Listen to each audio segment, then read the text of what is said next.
Gracias. La siguiente conferencia se titula Fundamentalismo y Control Social, análisis criminológico transversal de escenarios distópicos, a cargo del maestro José Luis Osnaya Aguilar. Él radica en Ciudad de México, República Mexicana. José Luis Osnaya es licenciado en Psicología por la Universidad Juárez Autónoma de Tabasco. Es, asimismo, maestro en Ciencias Penales con especialidad en Criminología por el Instituto Nacional de Ciencias Penales. Cuenta con una experiencia de 22 años colaborando en instituciones relacionadas con la Procuración y Administración de Justicia. Se encuentra afiliado a la Asociación Mexicana de Psicología Jurídica y Derecho Penal, organización en la que ha participado en diversas actividades relacionadas con la investigación, docencia y difusión del conocimiento vinculado con la criminología y la psicología jurídica. Muy buenos días o buenas tardes, donde quiera que se encuentren cada una y cada uno de ustedes, puesto que estamos transmitiendo en un evento internacional donde tendremos cobertura de aproximadamente 90 países alrededor del mundo. Antes que nada y antes que todo, quiero agradecer al psicólogo Víctor Hugo Flores, delegado de Repune Latinoamérica, y a la maestra Marta Vanessa Díaz Padilla, directora general de la Asociación Mexicana en Psicología Jurídica y Derecho Penal, la invitación que hicieron un servidor para participar en este primer coloquio Red UNE, Teniendo Puentes. Mi nombre es José Luis Osnaya Aguilar, soy maestro en Ciencias Penales con especialidad en Criminología y estoy transmitiendo desde la Ciudad de México en este mes de julio de 2022. El tema sobre el cual vamos a platicar durante los siguientes minutos se denomina Fundamentalismo y Control Social, un análisis criminológico transversal de escenarios distópicos. Y bueno, les quiero mostrar un panorama general de lo que vamos a hablar a continuación en este tema de fundamentalismo y control social. Vamos a comenzar con un aterrizaje contextual, la definición operativa de conceptos como fundamentalismo, control social, utopía, distopía, ideología y dogma. Para a continuación trabajar con lo que son escenarios distópicos. Seguramente a lo largo de su vida han visto alguna serie, alguna película, han leído algún libro que tiene que ver con esos escenarios prácticamente irreales. Y algunos de ellos que hemos experimentado a lo largo de la historia humana son la Edad de Piedra, en las Cruzadas, en la Inquisición, esta eterna conflictiva entre Occidente y Oriente. También hablaremos de algunas sectas históricamente nocivas que desafortunadamente hemos conocido por sus efectos en la sociedad. Procederemos a un análisis criminológico para terminar con una conclusión. Quiero leer la siguiente declaratoria, es muy importante, puesto que hago referencia a que todas las imágenes o material audiovisual utilizados en esta presentación son mostrados con fines ilustrativos, de relevante carácter académico, cultural, científico y o histórico, sin que existan propósitos de lucro, interpretación subjetiva o difamación ligados a ellos. Con base en lo anterior y en lo establecido en los artículos 11, 12, 13 y 14 de la vigente Ley Federal de Derecho de Autor, se respetan y protegen los derechos correspondientes. Dicho lo anterior, procedemos. Vamos a hablar sobre lo que es control social.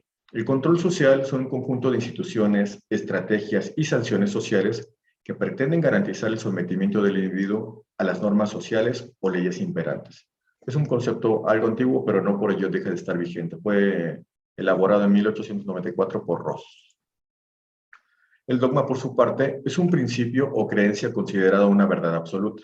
Tenemos muchos ejemplos a lo largo de nuestra historia en religiones, en regímenes políticos y otras cuestiones de organización social. Una ideología es un conjunto de ideas que caracterizan y rigen el comportamiento de una persona o colectividad. Esto puede ser un movimiento cultural, religioso o político, definitivamente.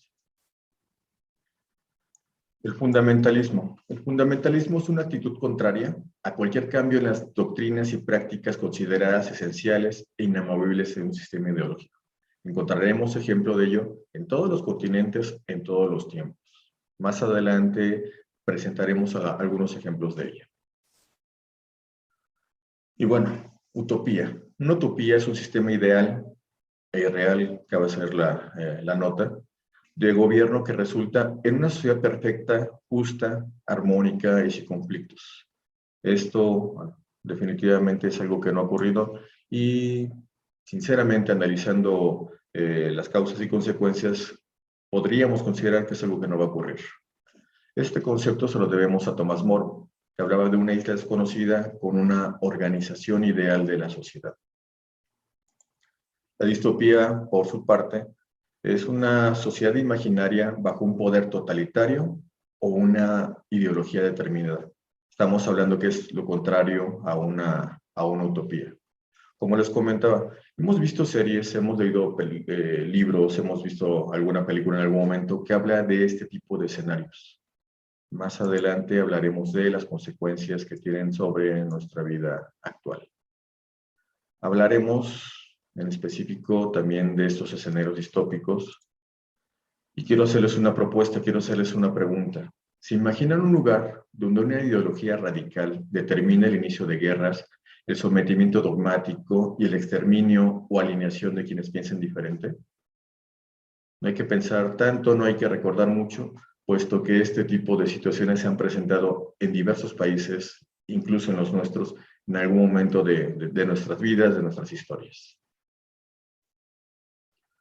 Hablaremos de lo que ocurrió durante la Edad de Piedra, donde existía esta creencia en poderosos seres invisibles, bondadosos ante las ofrendas, pero también rencorosos e implacables con los adversarios. Se han encontrado indicios de esqueletos humanos con heridas asociadas a actos violentos. Estamos hablando de que podemos considerar que existían rituales como sacrificios humanos y canibalismo en esta época.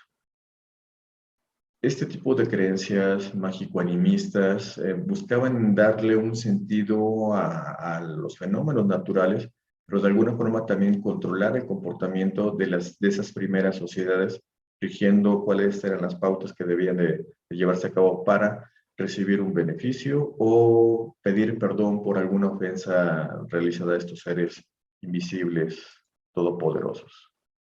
Posteriormente, en las cruzadas, que tuvieron una duración de 1095 a 1291, y estamos hablando de estas guerras religiosas, fueron 8 en total, cuyo objetivo era recuperar Tierra Santa, que se encontraba bajo el dominio del Islam. Las motivaciones básicas era esta preocupación de la Iglesia Católica por la expansión del Islam, así como la búsqueda de fama, riquezas y tierras. El comportamiento de la sociedad cristiana en aquel momento estaba regido por ciertas ideologías, ciertos dogmas, y este espíritu de recuperar algo que consideraban perdido, que de alguna manera fue determinando cómo los reinos en aquel momento organizaban sus recursos económicos para ir a recuperar esos territorios. Más adelante, y prácticamente en sus inicios sincrónicamente, con la Inquisición, que duró de 1184 a 1834, estamos hablando de una institución fundada para la defensa de la fe católica y de la sociedad amenazada por los herejes. La herejía es una creencia que está en desacuerdo con las costumbres establecidas por una organización religiosa. Esta organización tuvo presencia e influencia en diferentes reinos y territorios durante casi 7 siglos. Estamos hablando de 700 años durante los cuales la sociedad fue controlada, vigilada y sancionada por ciertas personas, ciertas figuras, en cuanto al comportamiento que debían tener o no tener en sus dinámicas cotidianas. Se hizo uso de la ordalía, de la tortura para obtener confesiones, ya sea de brujería, hechicería, herejía, sodomía, así como de castigos ejemplarizantes, quema en la hoguera o el ahogamiento. En cuanto a Oriente y a Occidente, podemos decir que tenemos muchas similitudes, pero también tenemos muchas diferencias. La primera de ellas tiene que ver con, como ejemplo, las situaciones de luto. ¿Qué es lo que hace el ser humano dentro de una sociedad ante la pérdida de una persona cercana, un ser querido? Por ejemplo, en el occidente, cuando una persona fallece, lo usual es que las personas ocupen vestimentas negras para demostrar ese dolor, esa pérdida. mientras que en Oriente la vestimenta es todo lo contrario, en este caso utilizan el blanco o colores claros. Una diferencia más tiene que ver con la forma en que se reza, se trata de comunicar o invocar a sus respectivas deidades. Y en el occidente se reza hacia una figura, hacia el exterior, por decirlo así. Mientras que en el oriente el rezo se dirige hacia el interior de uno mismo con la intención de despertar esa energía, esa fuerza que nos puede dirigir o ayudar a resolver alguna problemática. Los motivos de confrontación que han existido entre estas formas de pensar, de organizarse, de actuar cotidianamente, tienen que ver con el miedo, la información manipulada, el desconocimiento, la ambición, así como circunstancias socioeconómicas y los prejuicios. Quiero comentarles que desde 1945 hasta finales del siglo XX se disputaron 140 guerras. Estamos hablando que en esos 55 años aproximadamente hubieron 2.5 conflictos bélicos por año. Estadísticamente podemos mencionar, podemos analizar que en el siglo XX han habido más guerras que a lo largo de la historia de toda la humanidad. Tienen que ver con muchos factores y algunos de ellos se relacionan con el avance de la tecnología o con la capacidad de trasladarse al otro lado del mundo para disputar un territorio o para buscar algún beneficio en los lugares donde están llevando a cabo estos conflictos. Y quiero preguntarles algo muy importante. ¿Realmente somos tan diferentes entre las personas que vivimos en Occidente y las que habitan en el Oriente? Si realmente todos tenemos habilidades, emociones, necesidades, aspiraciones comunes, ¿existe tanta diferencia? Y bueno, quiero comentarles que también la raza humana ha evolucionado como consecuencia de la competencia y de la selección natural. Podemos decir que tenemos un deseo instintivo por superar a los demás, consiguiendo mejores alimentos, parejas, estatus o recursos en general. El ejemplo de las Olimpiadas es una situación en la que se ha normalizado esta competencia. Se busca destacar sobre las demás naciones o sobre los demás atletas para mostrar que uno es el mejor entre los mejores. Vamos a hablar rápidamente sobre algunas sectas históricamente nocivas. Seguramente tendrán alguna referencia de ellas a lo largo de la historia reciente. Y la primera de ellas, sobre la cual les voy a compartir información, es el proyecto agrícola del Templo del Pueblo de Jonestown. Fue una secta apocalíptica estadounidense, fue liderada por Jim Jones y es recordada por el homicidio de 5 personas y el suicidio masivo de 918 miembros del culto. Imagínense, prácticamente 1000 personas fallecieron como consecuencia de una creencia. Esto ocurrió en Sudamérica, en la República Cooperativa de Guyana. Aomo Shinrikyo, o Verdad Suprema, también conocida como el Aleph, fue una secta apocalíptica japonesa liderada por Shoko Asahara y es recordada también por estos ataques terroristas contra la población civil de Tokio en 1995, un hecho obviamente acontecido en Japón. Posteriormente hablaremos de los Davidianos. Esta secta apocalíptica estadounidense liderada por David Koresh, cuyo verdadero nombre era Vernon Wayne Howell. Hubieron 72 personas que perdieron la vida entre miembros del culto y agentes policíacos. Esto ocurrió en Waco, Texas, en Estados Unidos, el 19 de abril de 1993. La Puerta del Cielo, o Heaven's Gate, se considera una religión ovni estadounidense. Fue liderada por Marshall Applewhite y Bonnie Needles. Es recordada también por el suicidio de 38 de sus seguidores, quienes consideraban que de esta manera iban a liberar su alma para que ésta ascendiera a una nave nodriza o una nave espacial que estaba oculta detrás del cometa Halley. Esto ocurrió en Rancho Santa Fe, California, Estados Unidos, el 26 de marzo de 1997. Quiero hacer notar la expresión del rostro del líder de esta secta. Podemos hacer algunas inferencias sobre sus características de personalidad, sobre su forma de dirigirse a los demás, sobre su forma de tratar de convencer y lograrlo en algunos casos con sus seguidores. Vamos a hablar en este momento de lo que es un análisis criminológico, pero para ello quiero compartirles brevemente un concepto sobre criminología. La criminología es una ciencia multidisciplinaria que estudia la conducta humana peligrosa, constituya un delito o no, tanto de los casos en forma individual como de los fenómenos en masa. Ese es un concepto de José Ingenieros. La criminología va a estudiar el delito y la conducta antisocial, sus causas, su prevención, la conducta de los autores y en general la dinámica delictiva. Criminalística, que es una disciplina diferente a la criminología, se trabaja con lo que se denomina las 7 preguntas de oro. Y las 7 interrogantes que les voy a sugerir para llevar a cabo este análisis criminológico son las siguientes. ¿Qué es lo que sucede? ¿Dónde ocurre? ¿Cuándo sucede?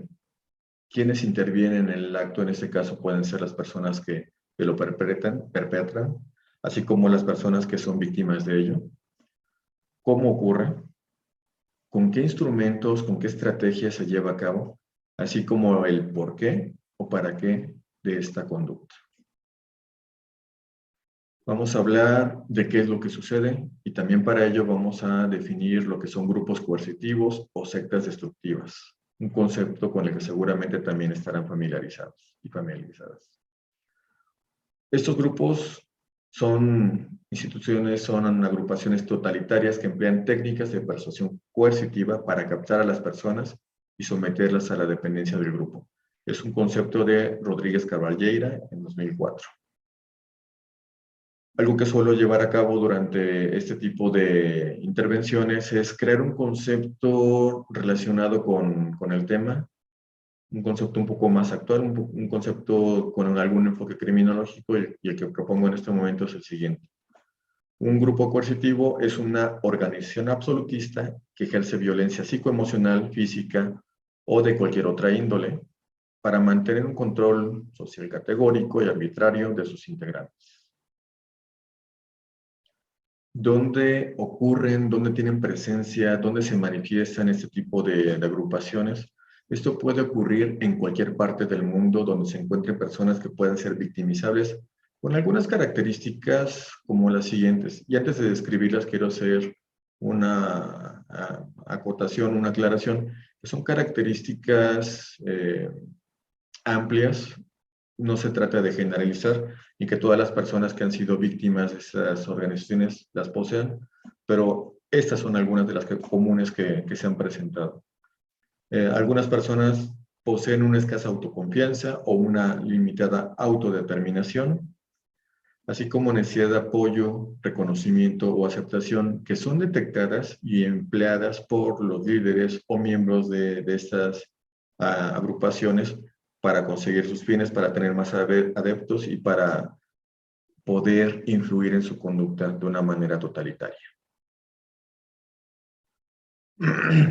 Quiero comentarles que el nivel cultural y socioeconómico no necesariamente son determinantes para que una persona ingrese a las filas de este tipo de agrupaciones. Ejemplo de ello es lo siguiente.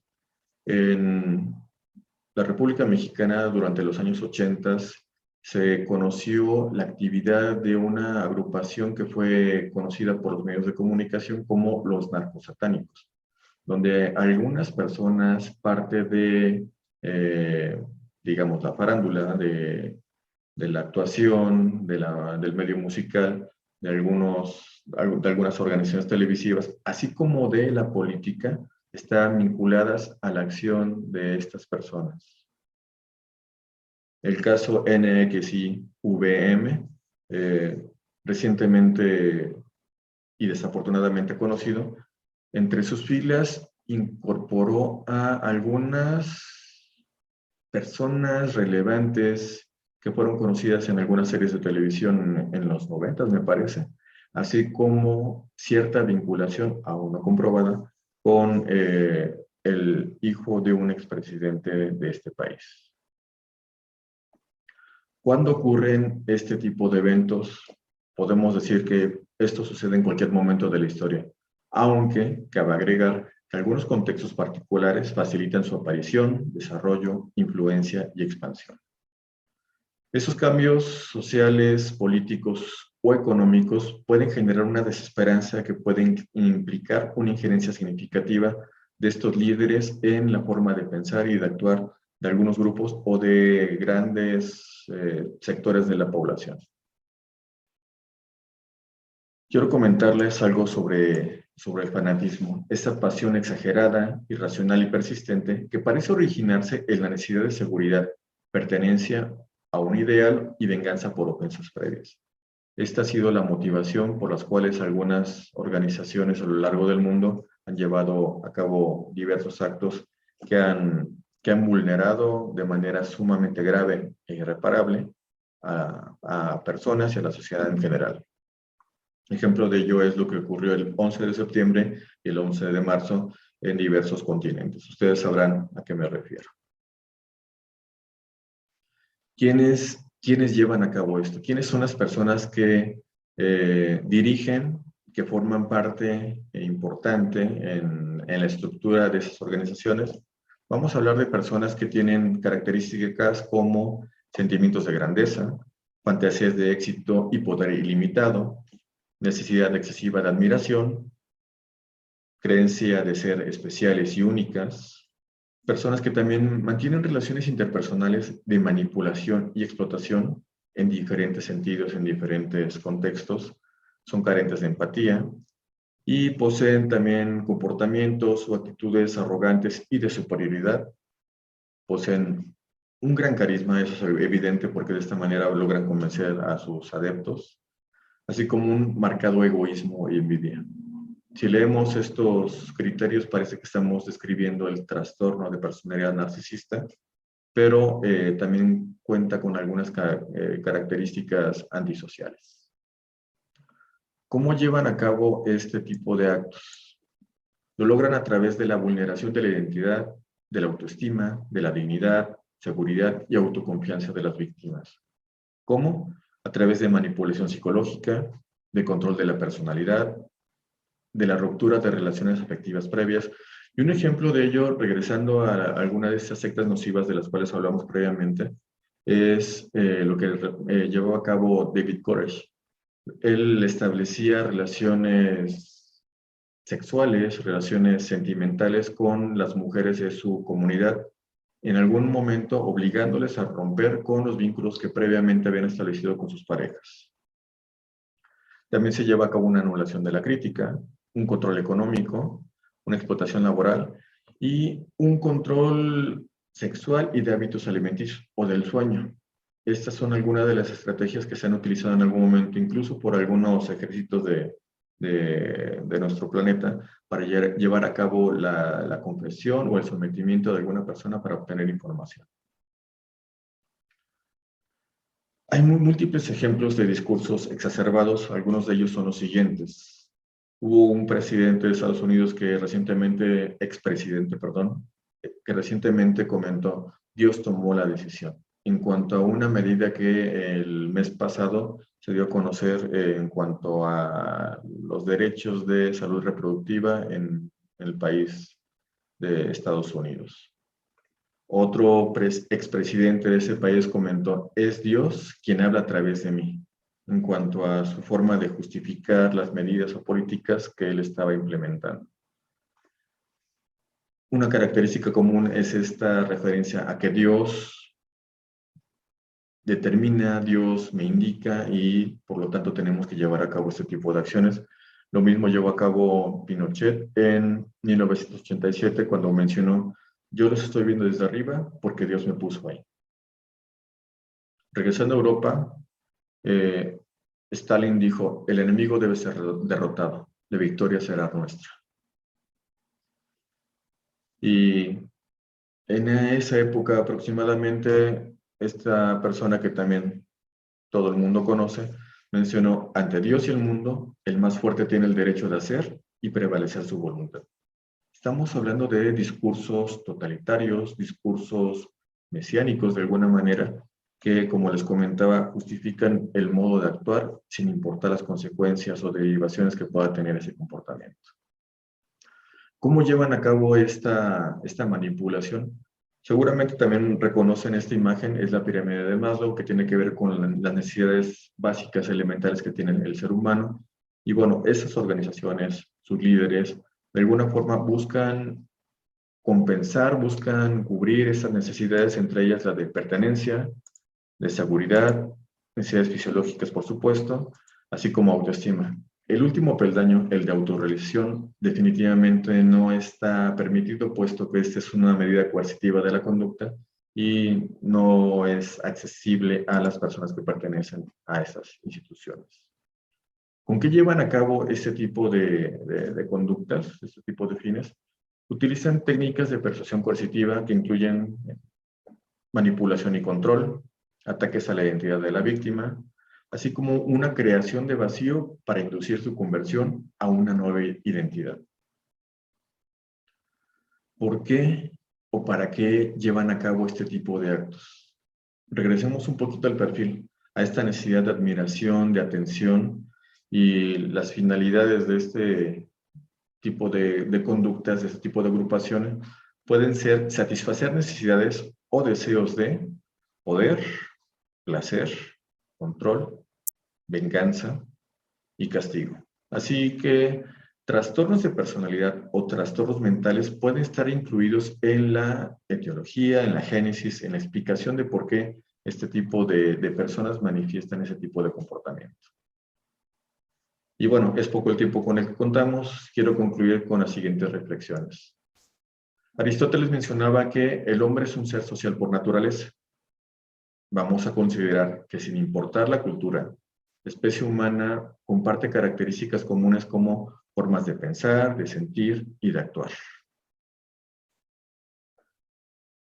Y bueno, tenemos infinidad de derechos humanos y uno de ellos es la libertad de asociación. Este derecho humano para crear, unirse o retirarse, esta palabra es muy importante, de un grupo organizado con fines lícitos.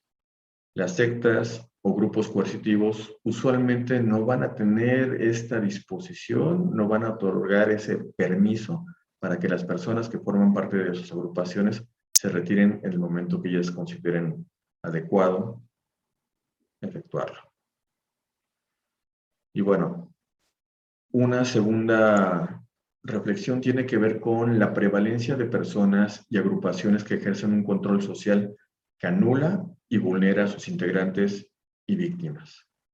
En pantalla, en el extremo superior derecho, vemos esta imagen del Ku Klux Klan, una organización supremacista que está ubicada en Estados Unidos, con características, con una ideología muy particular, que seguramente de la cual también tienen referencia.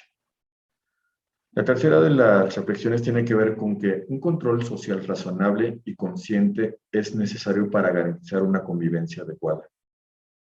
Los seres humanos necesitamos reglas, necesitamos normas que deben de ser respetadas, que deben ser atendidas, que deben de ser en algún momento actualizadas para evitar este tipo de situaciones de conflicto, este tipo de transgresión al derecho de la otra persona. Ejemplo de ello es algo que ocurrió durante la reciente pandemia, durante los primeros días, en este cierre total, en este resguardo, en este distanciamiento social que tuvimos. Me tocó ver en algún momento cuando me dirigía a mi lugar de trabajo un estado de euforia donde algunas personas aprovecharon esta ausencia de personas en la calle para ingresar a un negocio de venta de artículos deportivos y apoderarse de los artículos, llevando a cabo un robo, por supuesto. ¿Por qué es necesario el control social? Vamos a presentar un concepto alterno sobre control social y este es el siguiente.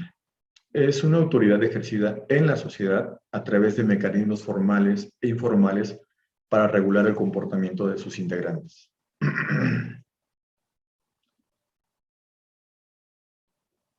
Estos mecanismos formales pueden ser leyes o normas contra el comportamiento desviado.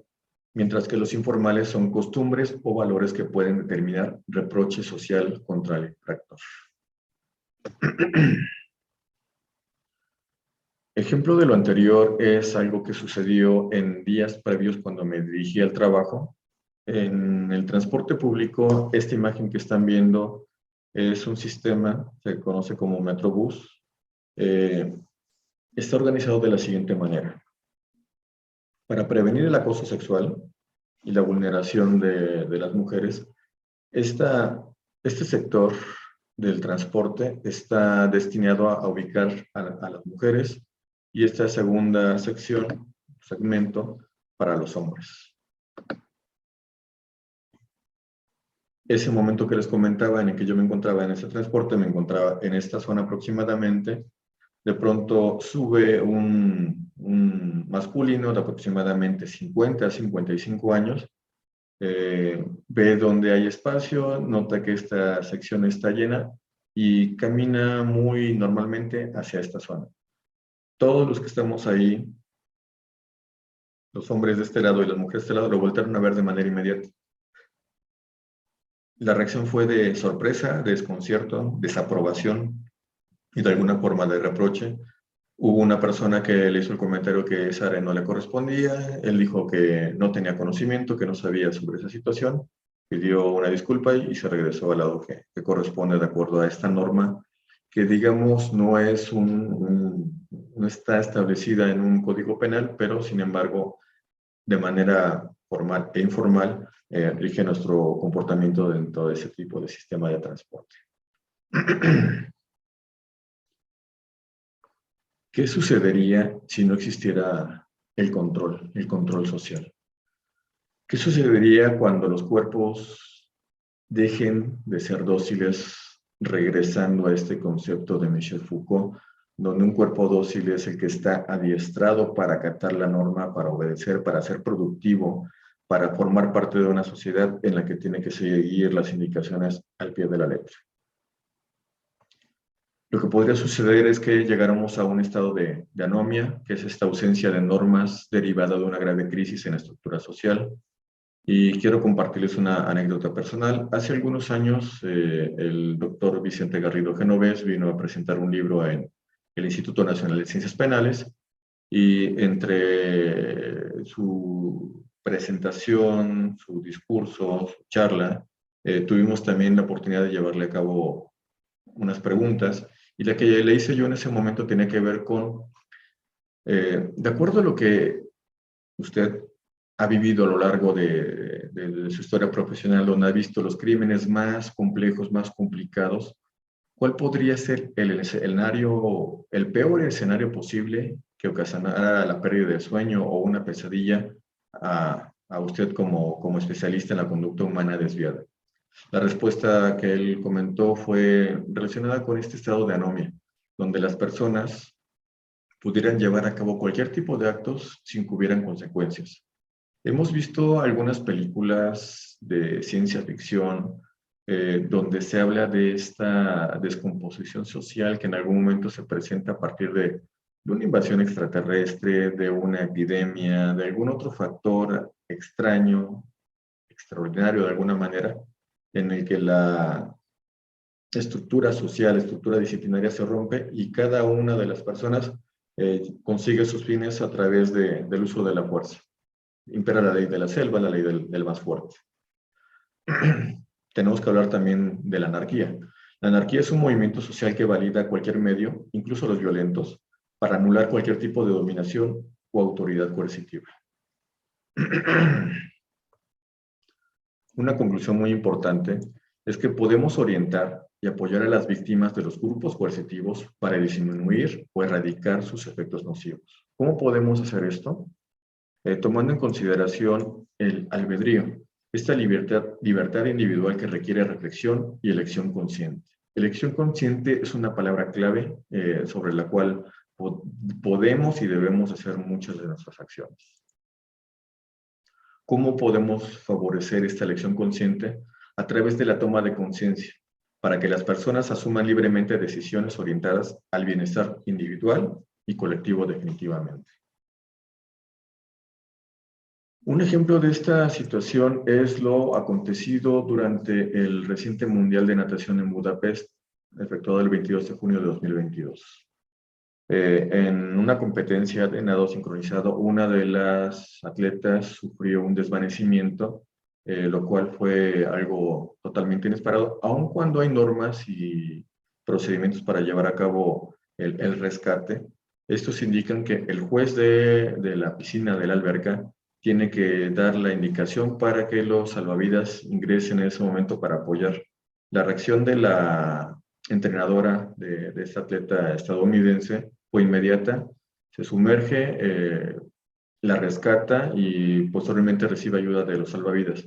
Pero estamos hablando de que en algunos momentos las decisiones tienen que ver con un criterio inmediato, una toma de conciencia sobre las consecuencias de hacer o no hacer algo en un momento específico. Estamos hablando de criterio, por supuesto. Yo hago uso de muchos ejemplos, de muchas referencias para ampliar un poco el panorama sobre el tema que en este momento estamos presentando. Quiero hacer una analogía con lo que este señor Isaac Asimov efectuó con sus 3 leyes de la robótica el siglo pasado. Una adaptación de la primera de las leyes tiene que ver con lo siguiente, lo cual es una propuesta. Una persona no debe dañar a otra persona, ni por inacción permitir que otra persona sufra daño. Si esta fuera una de nuestras leyes, uno de nuestros mandamientos, la sociedad en la que vivimos, la sociedad en la que viviremos, tendrá características sumamente distintas a lo que históricamente podemos recordar. Y bueno, ¿cómo podemos lograr un cambio favorable? Hay que tomar decisiones con empatía, con solidaridad, con presencia en los lugares, momentos y con las personas que lo requieren, con conciencia de qué estamos haciendo, por qué lo estamos haciendo, con prudencia, en que hay que encontrar el momento adecuado para llevar a cabo esas acciones, con paciencia y definitivamente con apoyo de ciencia. Estas frases, estas palabras, estos conceptos seguramente le recordarán a algún refrán, algún dicho valenciano que hace uso de estos mismos conceptos. Y bueno, concluyamos con esta referencia a este segmento instrumental que escuchamos al inicio de la presentación. Es una canción de John Lennon que nos ofertaba, que nos proponía lo siguiente. Y yo les hago esta misma proposición. Imaginen que no hay países, no es difícil de hacer, nada por lo que matar o morir. Imaginen a toda la gente viviendo la vida en paz.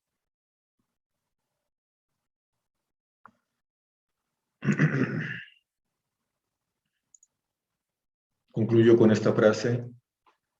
El señor don José Ortega y Gasset, en sus Meditaciones del Quijote, nos mencionaba: yo soy yo y mi circunstancia, y si no la salvo a ella, no me salvo yo. Tenemos que darnos cuenta dónde estamos parados, dónde estamos sentados, dónde estamos ubicados en este momento histórico, para saber qué es lo que está sucediendo, en qué forma podemos intervenir y mejorar las circunstancias particulares de alguna persona que haya sido víctima de estas situaciones y las situaciones de nuestra sociedad en general. Me presento nuevamente, soy el maestro José Luis Osnaya Aguilar. Les comparto mis redes sociales para futuros contactos, aclaraciones, dudas o comentarios. En Facebook aparezco como Criminología Jurídico Penal México, tal como aparece en pantalla, así como en la página de la Asociación Mexicana en Psicología Jurídica y Derecho Penal ACE, @AMPJYDP. Gracias por su presencia, gracias por su empatía, gracias por su interés en estos temas. Más adelante estaremos presentes en la mesa en el momento de llevar a cabo esta interacción de preguntas y respuestas que está organizada por esta asociación. Gracias nuevamente. Hasta luego.